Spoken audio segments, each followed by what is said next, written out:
আজকে আপনাদের সাথে খুলনার মধ্যে খুব সুন্দর দুটি লোকেশন শেয়ার করব। যারা জানেন তারা তো জানেনই, আর যারা জানেন না এই ভিডিওটি শুধুমাত্র তাদের জন্য।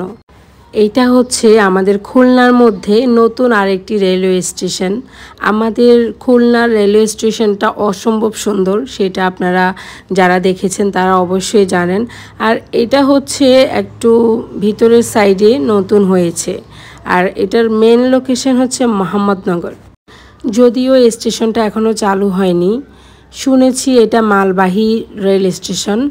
এখান থেকে মালামাল লোড আনলোড হবে। আমরাও এখানে প্রথমবার এসেছি, পরিবেশটা অনেক সুন্দর, মনোরম পরিবেশ। মোটামুটি মানুষেরও ভালোই ভিড় ছিল। আমরা যেহেতু শুক্রবারে এসেছি সেজন্য দেখতে পেয়েছি এত মানুষ। অন্য টাইমে এত মানুষ হয় কিনা জানি না। এখানে ফুচকা, চটপটি, আইসক্রিম সব কিছুই পাবেন। আমরা ফুচকা খেয়ে এরপর আমরা আরেকটা লোকেশনে চলে যাচ্ছি। সেটাও আপনাদেরই খুবই পরিচিত একটা জায়গা, সেটার নাম হচ্ছে সিগনেচার ক্যাফ। এটা খুলনা থেকে ময়ূরী আবাসিক যেতে ময়ূরী ব্রিজের আগে হাতের ডানেই পড়ে।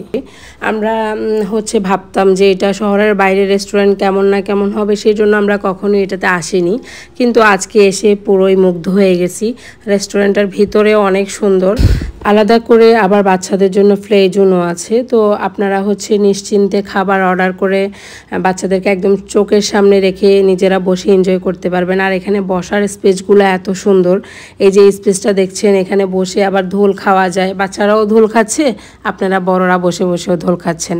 খুবই সুন্দর একটা রেস্টুরেন্ট। ভিতরে মোটামুটি গাছপালা, মনে হচ্ছে যে মানুষজনের আনাগোনা একটু কম, যেহেতু শহরের বাইরে। সেজন্য একটা কোনায় দেখলাম যে একদম ধুলো বালি পড়ে আছে, স্পেসটা মানে টোটালি অফ করে রাখছে, এরকম একটা অবস্থা। তো আমি খাবার অর্ডার করে আমরাও বসে এখানে ধুল খাচ্ছিলাম, আর ওদের আজান রামিসারা খেলতেছিল, এদেরকে একটু ভিডিও টিডিও করতেছিলাম। রেস্টুরেন্টের ভিতরে আসলে অনেক সুন্দর, খুবই ভালো লেগেছে। আর আমরা খাবার অর্ডার করেছিলাম আজকে খাপসা, আরাবিয়ান খাপসা। আর আরফিনের জন্য থাই স্যুপ, ওর প্রিয় একটা খাবার। সব জায়গায় যখনই রেস্টুরেন্টে যাবে ও থাই স্যুপ অর্ডার করবেই।